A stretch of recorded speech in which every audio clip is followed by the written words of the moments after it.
Alright. Hello, I'm Weston Lewis, and welcome to my TED Talk.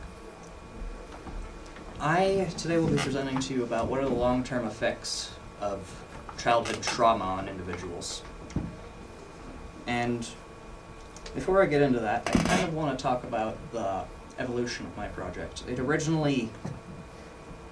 I originally wanted to understand why people do bad things. So my question was, why do people do bad things? And of course, that's way too broad of a topic for me to address in a senior project.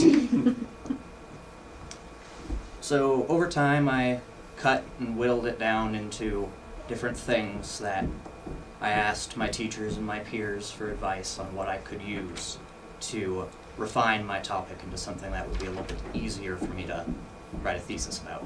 And that boiled it down to the question you see now of what are the long-term effects of individuals who suffer from childhood trauma, as we have an abundance of research on child abuse, as well as not only how they were affected in the time, how they were affected later in their lives.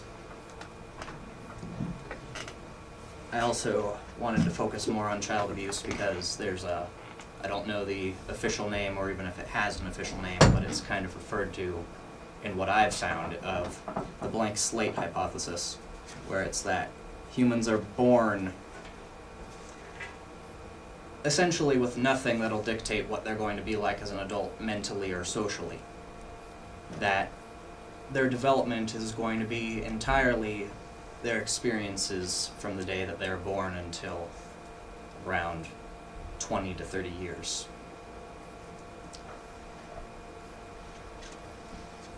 So in addition, I'd like to talk about trauma, as that is one of the leading things that will determine how humans react to their environment. If something's bad, we try and avoid it. You only need to burn your hand once or step on a cactus once to understand that it's not a pleasurable experience and you want to avoid it. In psychology, they like to refer to this as an ACE. Well, for children, it's called an adverse childhood experience. And because of ACEs, we can kind of manage and define how people are developing. However, in a twist of irony, there's a bit of an issue when it comes to this theory of people avoid bad experiences, as the more ACEs you accumulate as a child, the more likely you are to accumulate additional ACEs. As in, if you were abused by your parents, you're more likely to be abused by people at school. That's an example. But this gets referred to as the repetition compulsion by Freud, is that we don't fully understand. It's a complicated issue to articulate, but Freud has a great quote of, he reproduces it not as a memory, but as an action. He repeats without, of course, knowing that he is repeating. He cannot escape from this compulsion to repeat, and in the end we understand that this is his way of remembering. Essentially, what that means is that this is his way of remembering, is there's a similar process that happens in PTSD patients, in that their brain doesn't comprehend what is happening. It's kind of like a computer error, in that the brain doesn't understand what's happening. The memory was essentially saved incorrectly.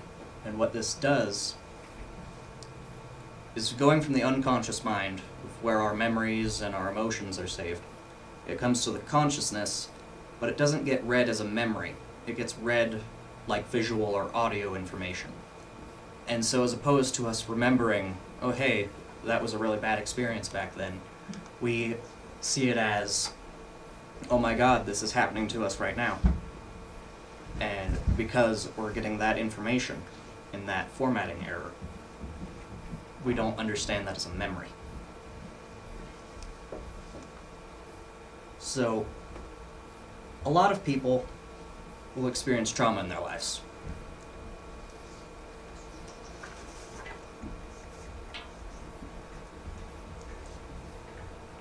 overall, about 90% of us are supposed to experience some form of trauma in our lives before we reach the age of 16. And because of that, you'd think, man, we've got a lot of issues. If the more issues we get, the more likely we are to get more issues. However, there's a thing we like to call the capacity to resolve trauma. It's kind of like if trauma is a physical barrier in between you and your destination, resolving trauma is moving it out of the way as opposed to going around it repeatedly. It makes things easier for us to deal with. Most people who have these issues, like ACEs and mental disorders and illnesses, they have not resolved their trauma.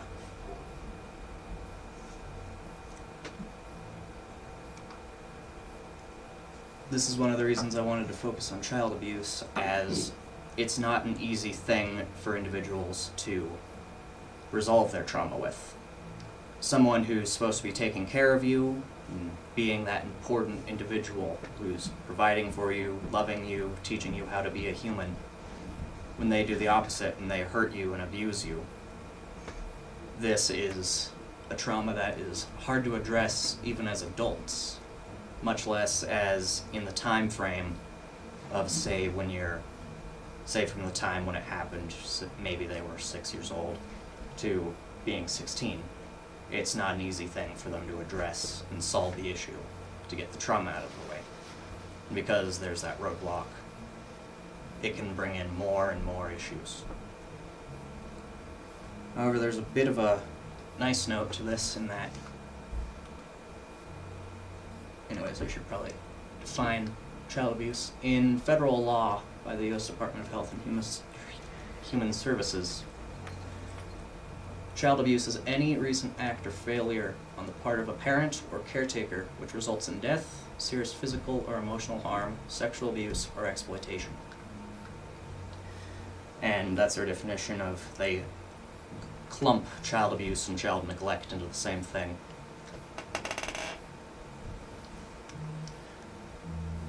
To conclude, I'd like to talk about,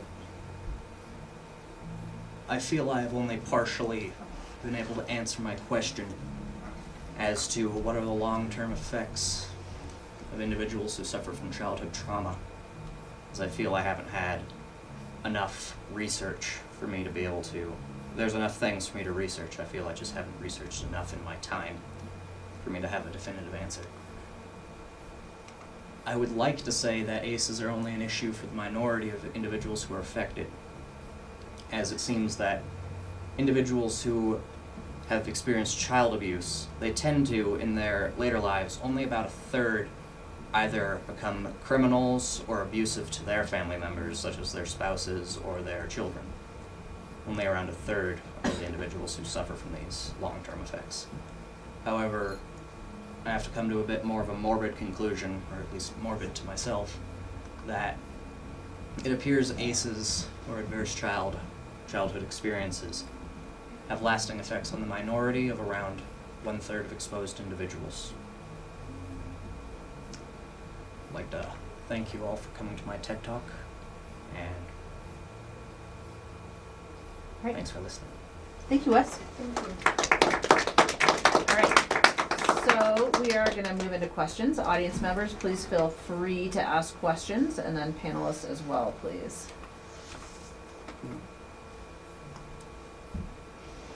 Niana? Megan. Megan. What steps do you think we can take to help these kids that do have trauma? What can we do to help them? There's a lot of different methodologies. A common one is therapy.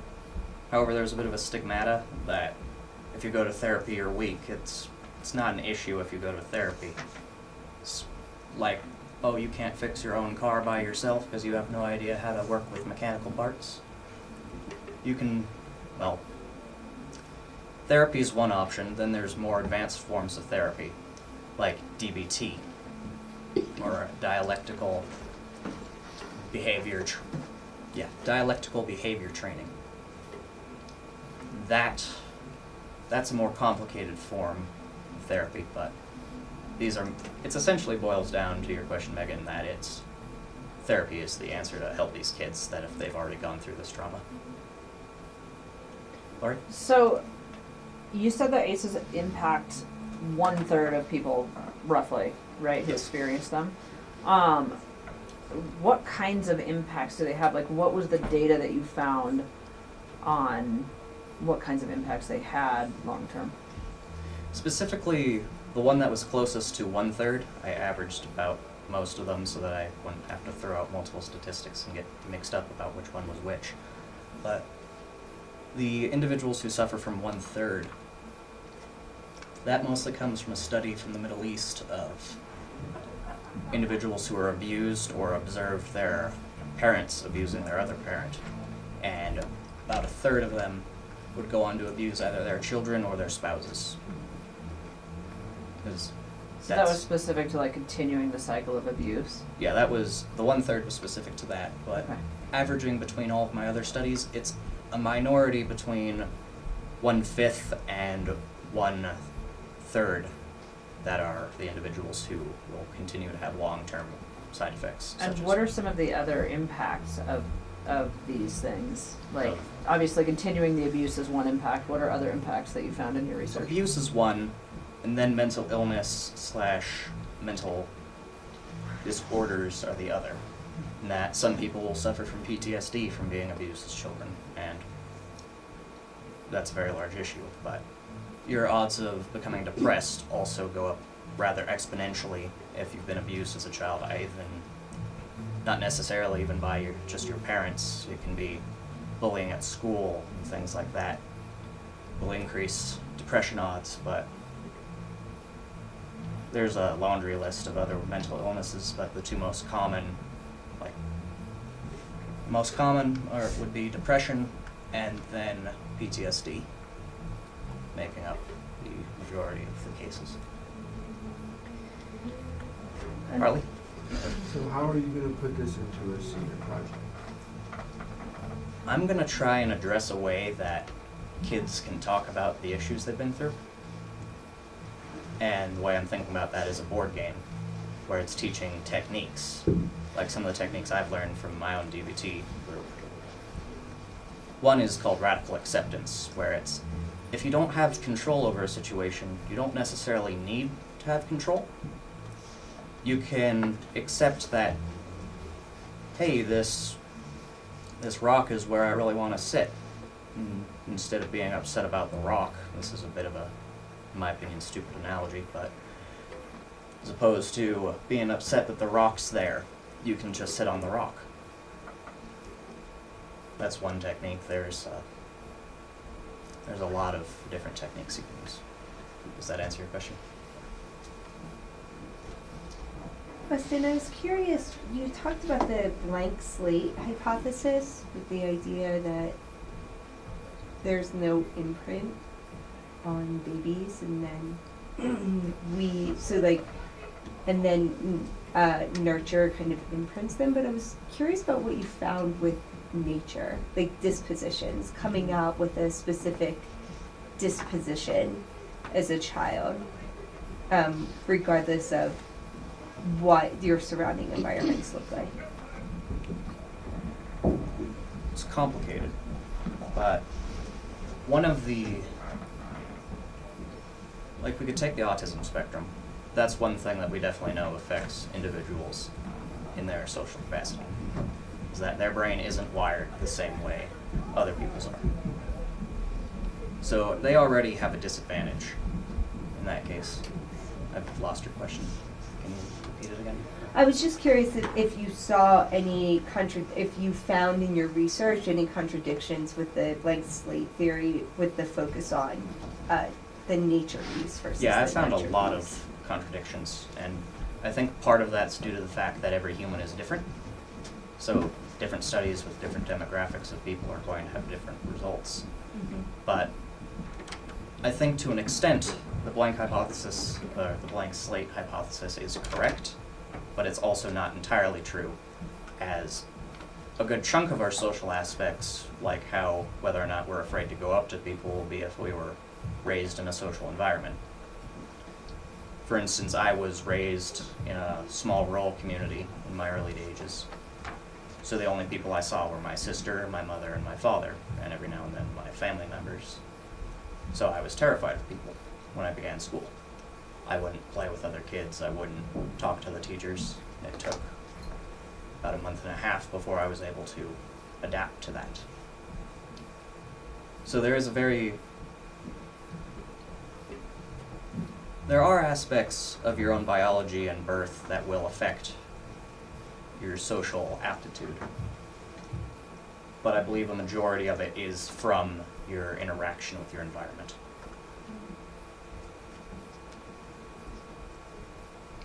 Any other questions? All right, we'll stop you there then, Wes. Thank you. You'll step on outside for a moment.